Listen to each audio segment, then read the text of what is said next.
केवल भीड़ का हिस्सा होने पर किसी को गिरफ्तार नहीं किया जा सकता। ये दलील दिल्ली हाईकोर्ट के जस्टिस प्रतीक जलान ने दी है।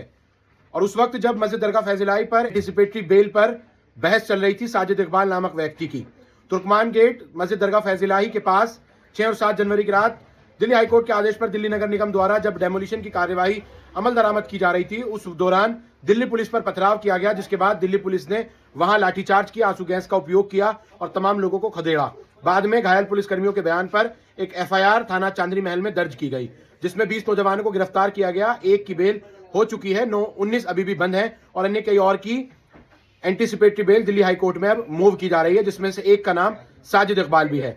साजिद इकबाल की बेल पर सुनवाई करते हुए 6 जनवरी को दिल्ली हाईकोर्ट ने सख्त टिप्पणी दिल्ली पुलिस पर की है, जिसमें सीधे और साफ तौर पर दिल्ली पुलिस से यह कहा है कि आपको किसी भी व्यक्ति को गिरफ्तार करने के लिए पुख्ता सबूत आपके पास होने चाहिए। दिल्ली पुलिस ने दलील दी थी कि साजिद इकबाल भी इस पूरे मामले में या हिंसा जो कुछ हुई थी उसमें शरीक था और पथराव वगैरह करने में वो पूरी तरह शामिल था, इसलिए वह उस एंटीसिपेटरी बेल का पहले सेशन कोर्ट में और अब दिल्ली हाई कोर्ट में उसका विरोध कर रही थी। जज साहब ने कहा कि आपके पास अगर कोई प्रूफ है तो वो पेश कीजिए। उन्होंने जो वकीलों ने दलील दी कि वह अपने काम से जा रहे थे और दिल्ली पुलिस ये कह रही थी कि वे इस पूरे मामले में शामिल थे। इस मामले में दिल्ली हाईकोर्ट ने जो मुख्य टिप्पणियां की हैं उसमें सीधे और साफ तौर पर कहा है कि किसी व्यक्ति का मौजूद होना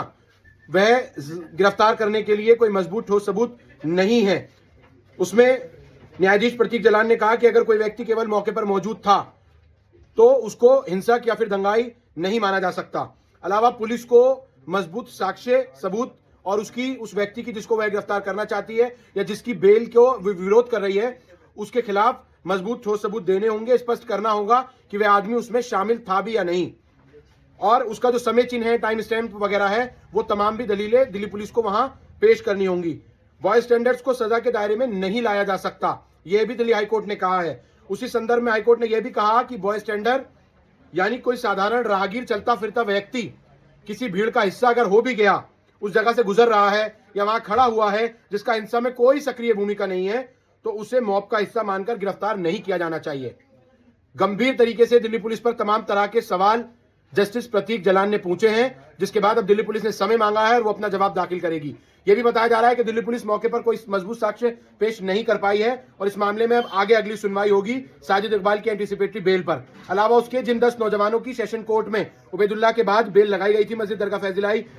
के बाहर बारात घर और साथ के साथ डायग्नोस्टिक सेंटर के डेमोलिशन की कार्यवाही में, अब उनकी बेल के ऑर्डर्स को भी रिजर्व किया गया था और वो मंडे से आने शुरू हो जाएंगे। देखना होगा क्या उसमें अदालत सेशन कोर्ट बेल दे पाएगी या नहीं। आपको पहले भी मालूम है कि मोहम्मद उबैदुल्लाह को पहले ही सेशन अदालत ने बेल दी जा चुकी है और 19 बचे हुए नौजवान गिरफ्तारों के भी घर परिवार वाले इस राह में हैं, इस इंतजार में हैं कि आखिर कब उनके बच्चे, जिनको कई को यह भी कहा जा रहा है कि उनको सीधे साफ तौर पर बेगुनाह थे, उनको गिरफ्तार किया गया है। देखना होगा क्या उनको बेल मिलेगी या फिर अभी वो और जेल में रहेंगे या उनको हाईकोर्ट का रुख करना पड़ेगा। ये सबसे बड़ी अपडेट है जो इस मामले में दिल्ली हाईकोर्ट ने सख्त टिप्पणी की है 6 फरवरी को, और तकरीबन आज जो है 1 महीना हो चुका है। 20 नौजवान इसमें गिरफ्तार किए गए थे उस एफआईआर में, कई और की गिरफ्तारियां भी की जानी है ऐसा दिल्ली पुलिस की कहना है, और वहीं 19 लोग अभी भी जेल में बंद हैं। फिलहाल इस खबर के लिए आप तमाम लोग हमारे साथ जुड़े, बेहद शुक्रिया। देखते रहिए द वेयर पॉइंट न्यूज।